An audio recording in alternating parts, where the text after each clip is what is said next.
Assalamualaikum warahmatullahi wabarakatuh. Waalaikumsalam.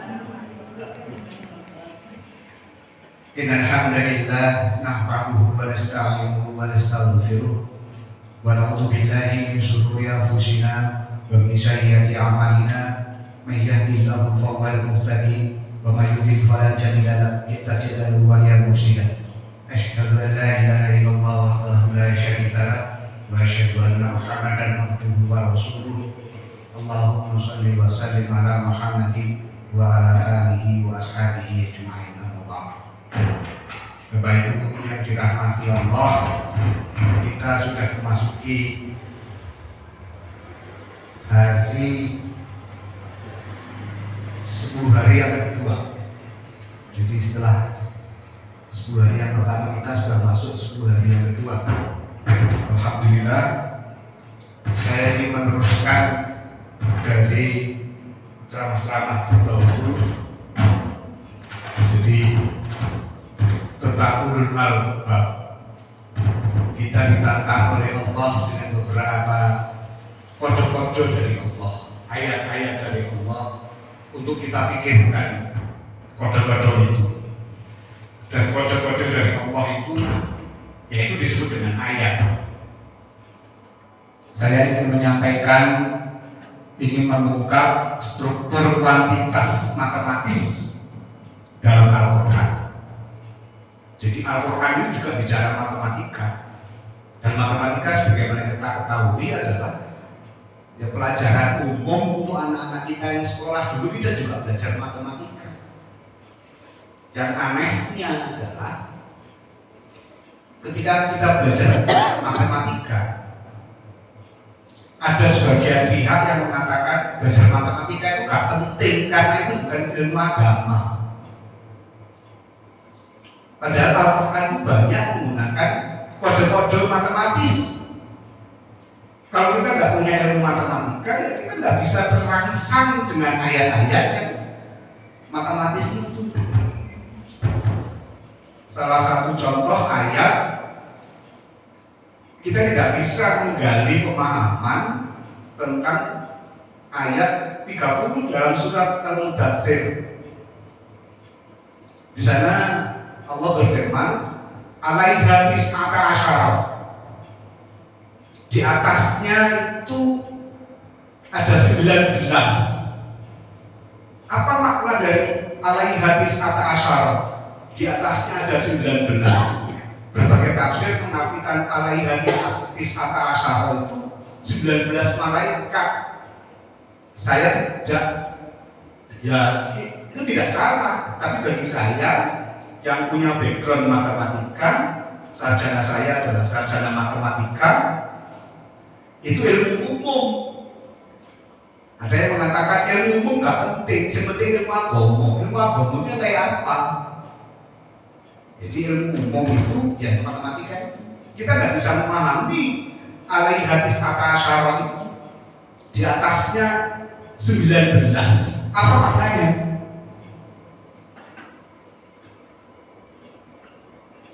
Aduh, susah banget ini. Mana sih kursornya ini? Pakai panah aja kan. Nah ini. Dan di atasnya ada 19. Kemudian, dan tidak kami jadikan penjaga neraka itu melainkan malaikat. Dan tidaklah kami menjadikan bilangan mereka itu melainkan untuk jadi cobaan bagi orang-orang kafir, supaya orang-orang beriman bertambah imannya, dan supaya orang-orang yang yang diberi Alkitab dan orang-orang mukmin itu tidak ragu-ragu, dan supaya orang-orang yang di dalam hatinya ada penyakit,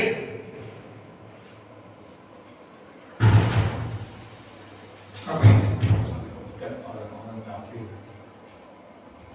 Dan orang-orang kafir mengatakan, apakah yang dikehendaki Allah dengan bilangan ini, yaitu bilangan 19, sebagai suatu perumpamaan. Demikianlah Allah membiarkan sesat orang-orang yang dikehendakinya dan memberi petunjuk kepada siapa yang dikehendakinya. Al-Mudaththir surat ke-74 ayat 30 sampai ayat 31.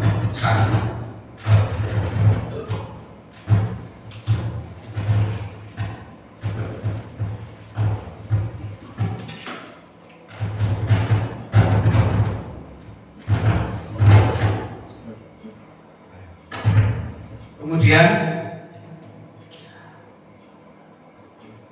ada apa dengan 19 di dalam Al-Quran? Nah, 19 berarti bilangan matematis. Ini bukan bilangan mistis, bukan angka mistis untuk kita ramal. Tapi kita pikirkan, kita gali kandungannya dari ayat 30 dari surat Al-Mudaththir. Alaihi hadis ata. Bukan untuk kita ramal,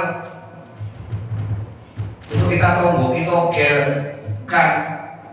Itu orang mendem. Tapi kita ayat itu mengajak kita untuk berpikir tentang angka 19 itu.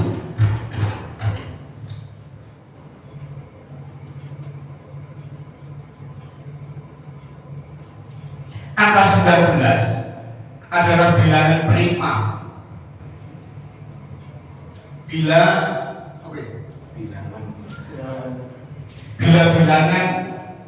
yaitu bilangan yang tidak bersekutu kecuali dengan dirinya sendiri. Jadi angka 19 bilangan prima, bilangan yang tidak bersekutu dengan yang lain kecuali dia tidak punya persekutuan.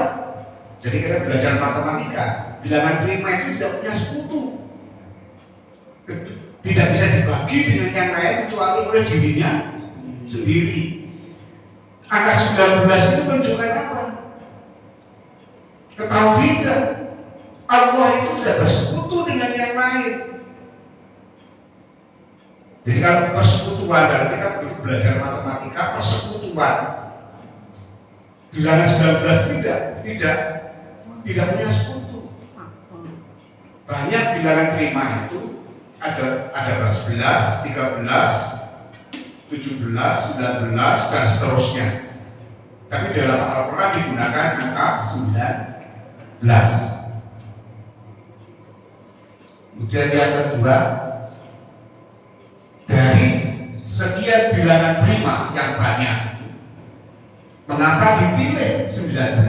Nah, ini sebuah pertanyaan yang harus kita gali.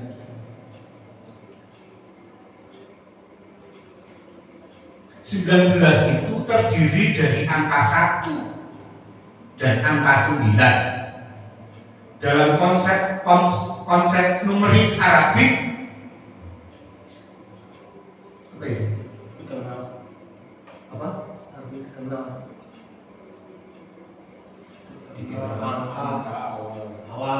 dikenal angka awal adalah 1 dan angka akhir adalah 9. Dan ini menggambarkan Allah. Jadi bilangan yang kita kenal dalam matematika itu, yang pertama adalah angka 1, terakhir adalah angka 0. Itu bukan bilangan ya, 0 itu adalah tanda. Jadi angka itu bilangan asli itu mulai dari asli dalam bahasa matematika. Kita dulu belajar teori himpunan. 1 itu bilangan yang pertama, terakhir adalah 9. Nah, kita tahu bahwa 1 itu adalah awal dan 9 itu adalah akhir. ini menunjukkan citra sifat Allah. Wal awalu wal akhiru. Allah lah yang awal dan Allah lah yang akhir. Allah yang awal dan Allah nanti yang akhir. Setelah kiamat Allah masih ada Allah yang akhir, Allah yang awal sebelum menciptakan alam semesta. Wal awal wal akhir. Jadi 19 kode dari Allah. Wal awal wal akhir. Dia dikodekan, disimpulkan dengan angka 1 dan 9. Kemudian dalam bacaan Bismillahirrahmanirrahim dalam surat Al-Fatihah itu jumlah hurufnya di dalam bacaan Bismillahirrahmanirrahim itu juga sebanyak 19. Bismillahirrahmanirrahim. Ba, sin, bismi, bismillah, alif, lam, dan seterusnya. Jumlahnya 19. Subhanallah. Jadi mengawali itu surat Al-Fatihah itu dengan Bismillahirrahmanirrahim. Itu jumlahnya juga 19. Rahasia apa lagi? Banyak rahasianya begitu. Kemudian dalam basmalah terdiri dari 4 kata ism, bi-ism, Allah, Ar-Rahman, Ar-Rahim. Kata ism, bismillah, ism itu kalau kita mengkaji Al-Quran, kata-kata ism itu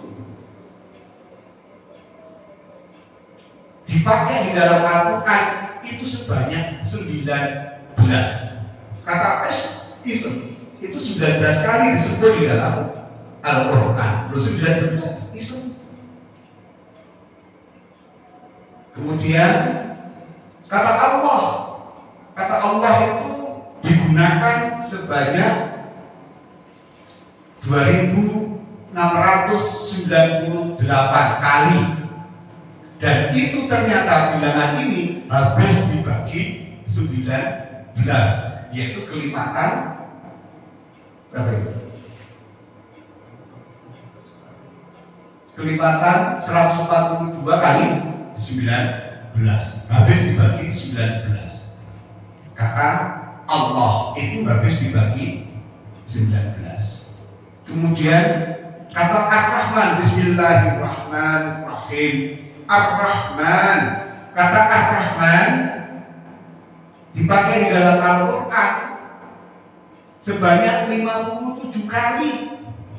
Kata Ar-Rahman itu dipakai sebanyak 57 kali. Itu juga kelipatan 19.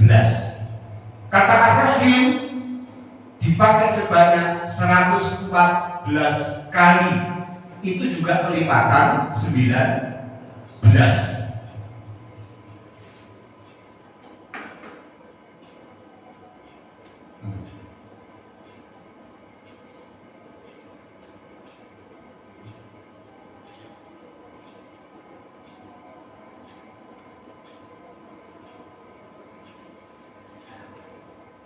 Kalimat basmalah disebut dalam Al-Quran sebanyak 114 kali. Itu juga kelipatan 19. Kata basmalah. Jadi kalau Bapak Ibu membaca Al-Quran akan menjumpai mulai hakam ya, mulai awal sampai akhir itu akan menjumpai kata basmalah itu sebanyak 114 kali. Mudah-mudahan. Surat yang ke-9 tidak dimulai, surat ke-9 itu surat At-Taubah. Surat At-Taubah itu tidak dimulai dengan basmalah. Tidak dimulai dengan basmalah. Tapi surat ke-27 memakai basmalah itu 2 kali, yaitu pada pembukaan dan pada ayat 30. Jadi jumlah seluruhnya 114 kali itu kelipatan 19. Wahyu pertama surat Alaq yaitu surat ke-96 ayat 1 sampai 5 turun dengan 19 kata.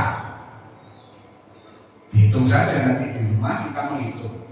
Ada 19 kata. Kemudian wahyu kedua surat ke-68 ayat 1 sampai 9 turun dengan 38 kata, yaitu 2 kali 19. Berarti di sini kuncinya tetap 19. Wahyu ketiga surat 73 ayat 10. Ayat 100 sampai 10 turun 1 sampai 10 turun dengan 57 kata ayat surat itu, yaitu kelipatan 19. Wahyu terakhir surat 110 ayat 1 sampai 3 turun dengan 19 kata. Nah, disinilah ada rahasia kode dari Allah tentang angka 19. Saya kemudian menemukan makna. Ini salah satu, mungkin suatu saat akan ada orang menemukan makna-makna dari kode dari Allah tentang 19 yang dinyatakan dalam surat Al-Mudaththir ayat 30. Alaiha tis'ata asyara. Di atasnya ada 19. Artinya apa? Bahwa kata-kata dalam Al-Quran itu kalau kita kaji lebih jauh akan terungkap bahwa kelipatan kata-kata, kelipatan pemakaian kata-kata dalam Al-Quran itu banyak yang jumlahnya habis dibagi 19. Artinya apa? Karena 19 arti kan bilangan prima yang menggambarkan keesaan Allah yang tidak bersekutu dengan yang lainnya.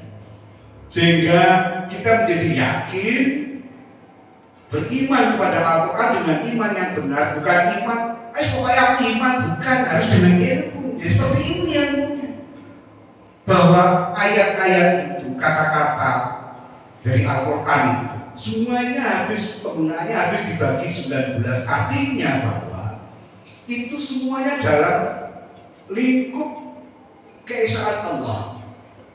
Allah yang Maha Esa yang menurunkan Al-Quran, bukan yang lain. Tidak ada saingan, tandingan atau sekutu yang lain yang campur tangan menurunkan Al-Quran. Ini tauhid. Jadi alai hadis kata syarah, dengan memahami ini kita meyakini bahwa itulah tauhid. Saya kira itu. Kemudian lanjut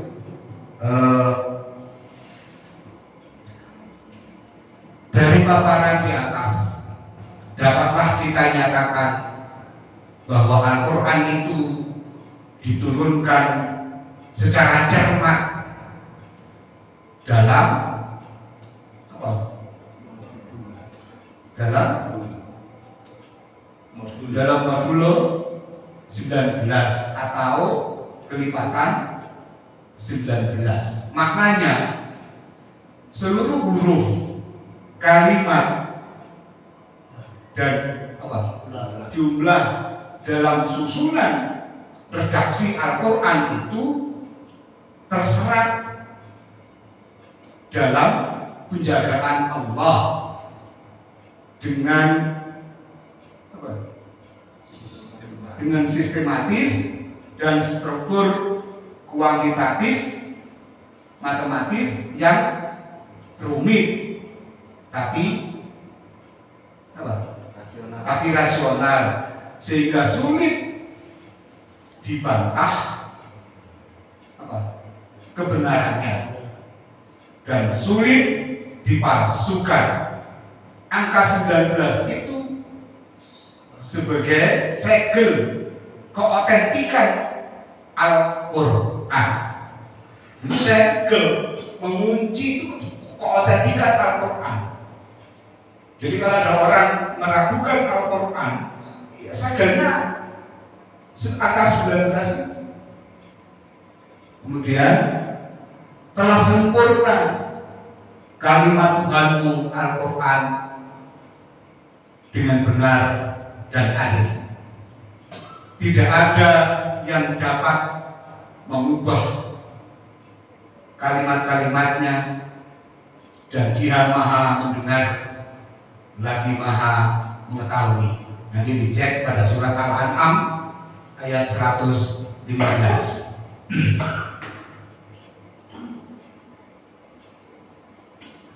Jadi kalau kita sering mendengar orang baca Al-Quran, terakhir diakhiri dengan bacaan Subhanallah bil'adzim. Maha benar Allah dengan segala firman. Maha benarnya kayak apa? Ya kayak begini. Maha benar Allah dengan segala firman.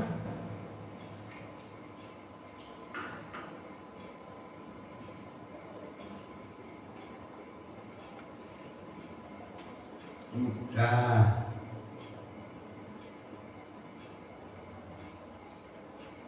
lagi misalnya sekarang masih menguji keautentikan Al-Quran itu sebagai kode.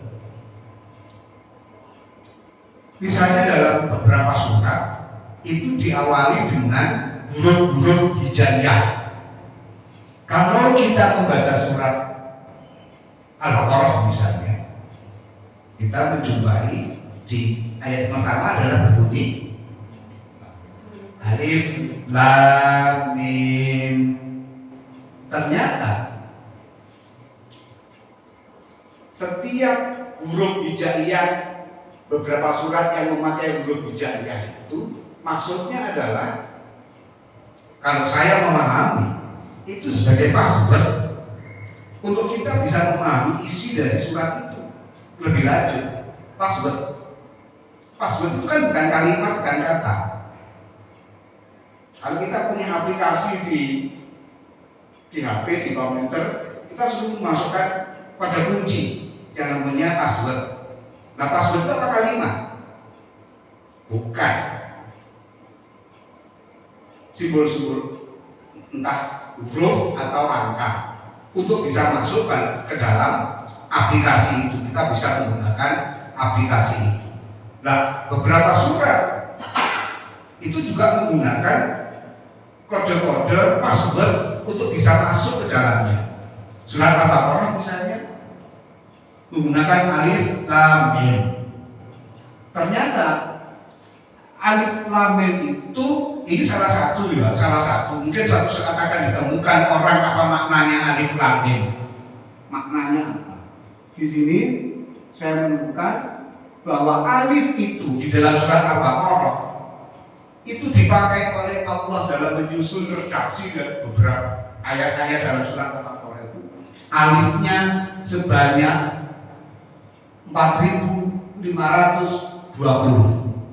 Huruf alifnya itu, kalau nggak percaya dihitung sendiri nanti di rumah. Ini nggak kesel.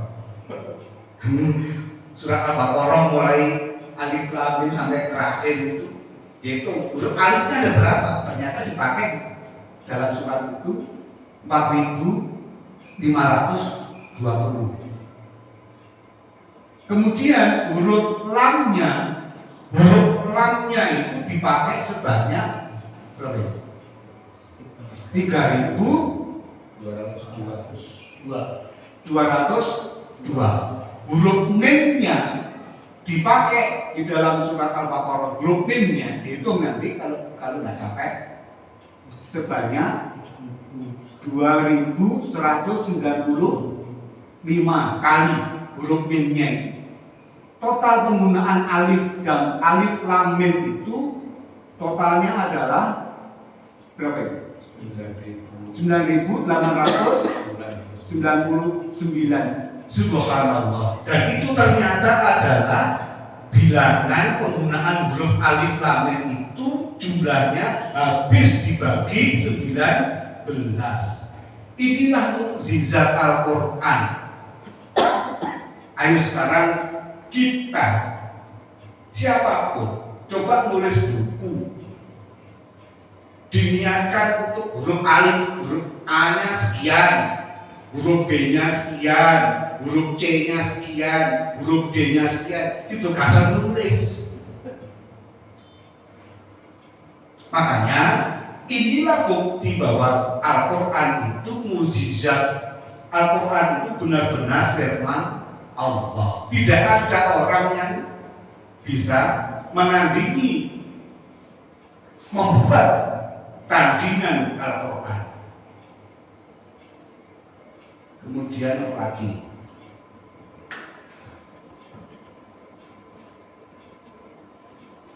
kemudian banyak ya huruf-huruf yang saya ambil saja, saya singkat. Nah, surat Yasin yang familiar dengan kita. Surat Yasin. Di dalam surat Yasin itu surat yang ke-36, masing-masingnya huruf ya itu dipakai atau digunakan huruf ya-nya sebanyak 237 kali. Hitung, baca surat Yasin, nanti ya-nya hitung. Itu banyaknya 237. Terus mana?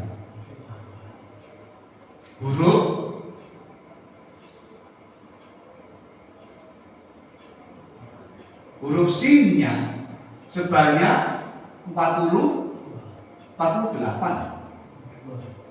Ini belum 48 atau bukan? 48. Jumlah dari huruf ya dan huruf sin itu sebanyak 285, dan itu adalah 15 kali 19. Artinya jumlah huruf ya dan sin itu habis dibagi 19. Inilah mukjizat Al-Quran. Mukjizat Al-Quran. Lagi.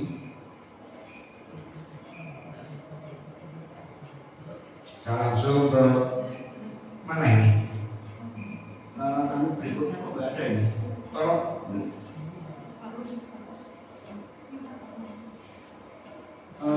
PPT yang berikutnya. Di bawah. Mana?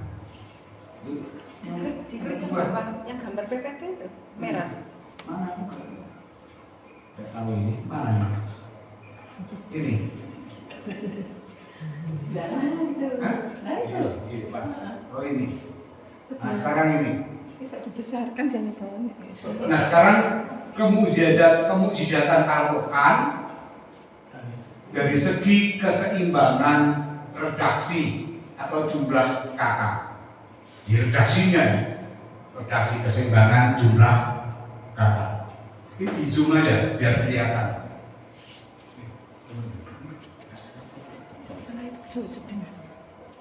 Di zoom, slide gitu. Enggak. Itu video.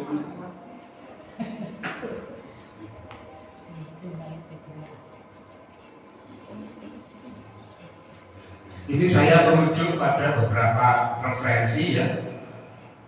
Di antaranya adalah apa ini? Ini dibaca apa ini? Yang keras tolong dibacakan.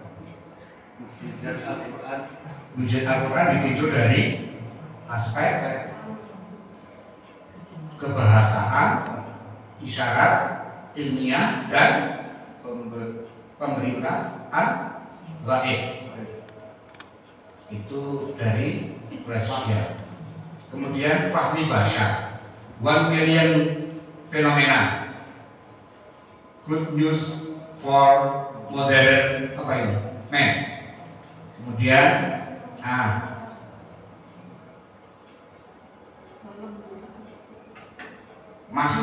masih mukjizat dari sisi keseimbangan antara jumlah kata dengan antonimnya.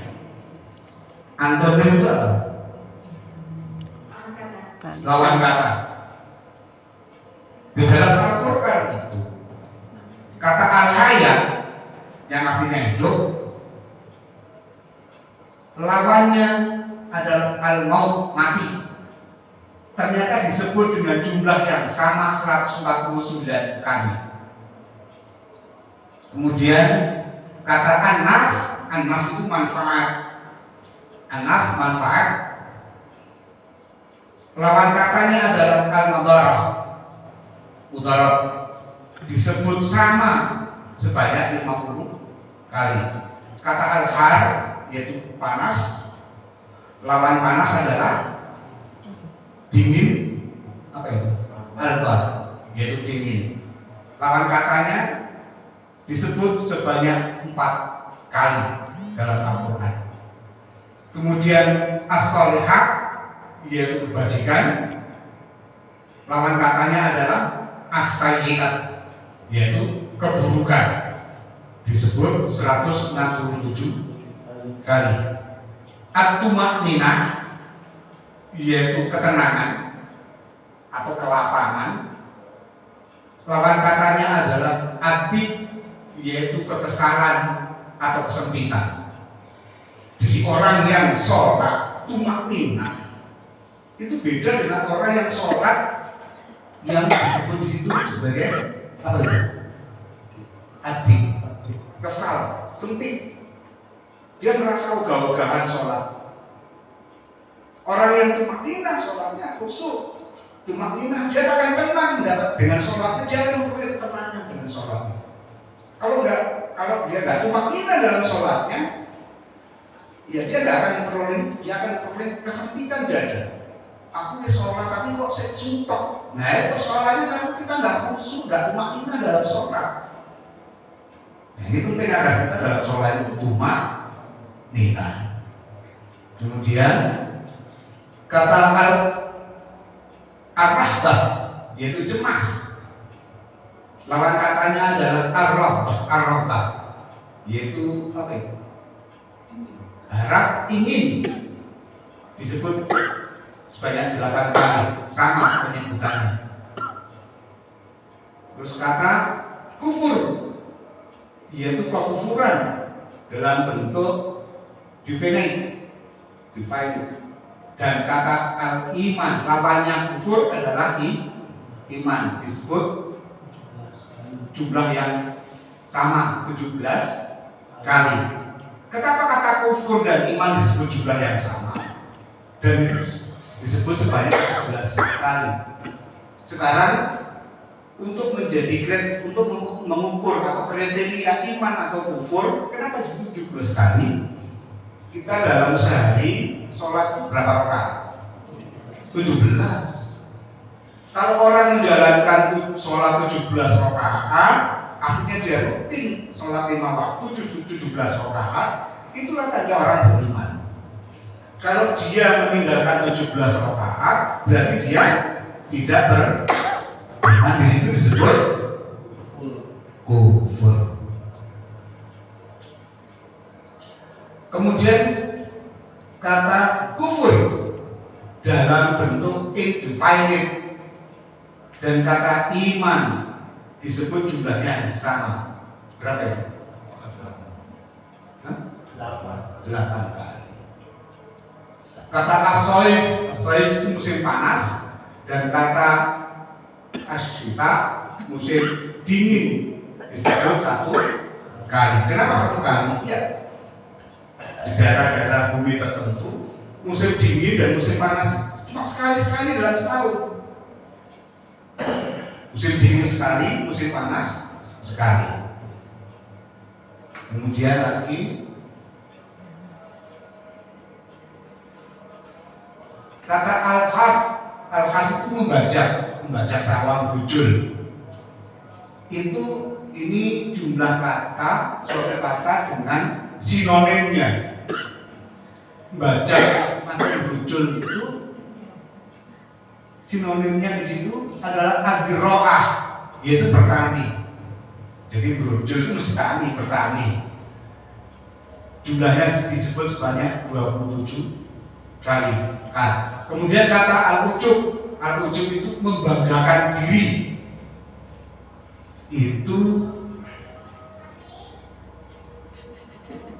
sama dengan kata al-ghurur, angkuh, sebanyak 27 kali.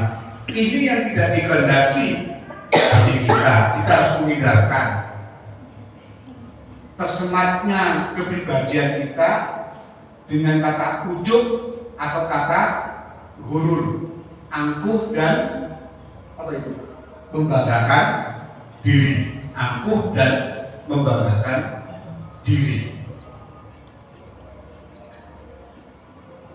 Kemudian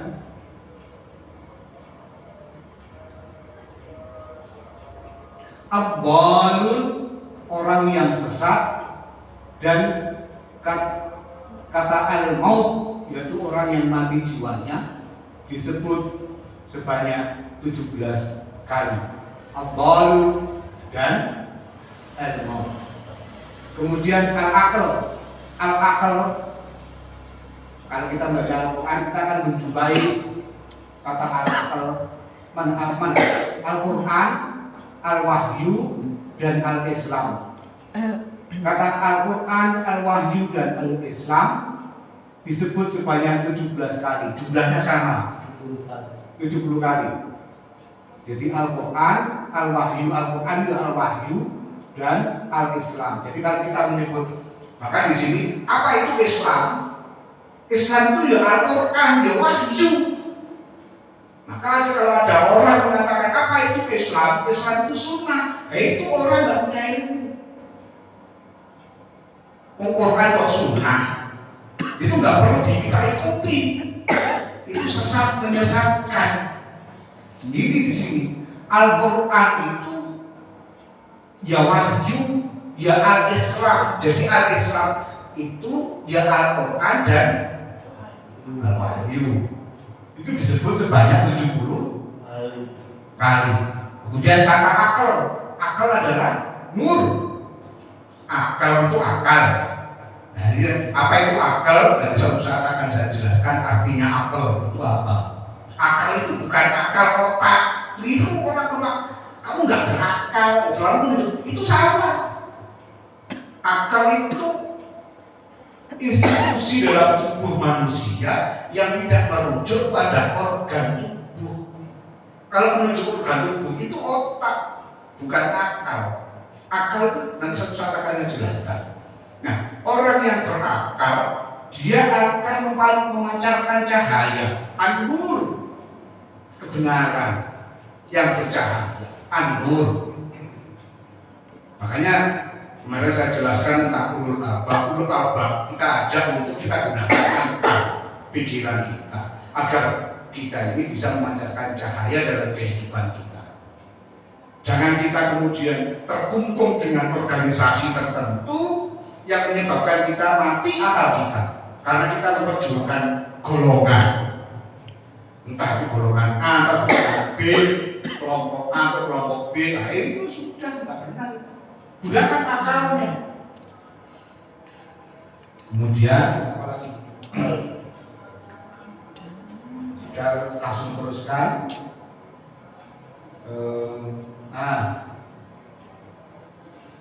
Keseimbangan apa ya? Kesesuaian kata dalam Al-Quran secara khusus. Kalau kita meneliti Al-Quran, kita akan menjumpai dalam Al-Quran itu penggunaan kata al-yaum. Al-yaum itu artinya hari. Bentuknya tunggal, yaum. Berapa kali kata al-yaum itu dipakai dalam Al-Quran? 365 kali. 365 kali. Apa artinya 365 itu? Jumlah hari dalam satu tahun. Ini Al-Quran sudah memberikan kode-kode seperti itu. Penggunaan kata al-yaum itu 365 kali. Dan itu bukan kebetulan. Itu sudah menjadi desain Allah yang kemudian dituangkan dalam Al-Quran. Kemudian kata ayam. Ayam itu adalah bentuk jamak dari yaum. Itu dipakai dalam Al-Quran sebanyak 30 kali. Apa artinya ayam?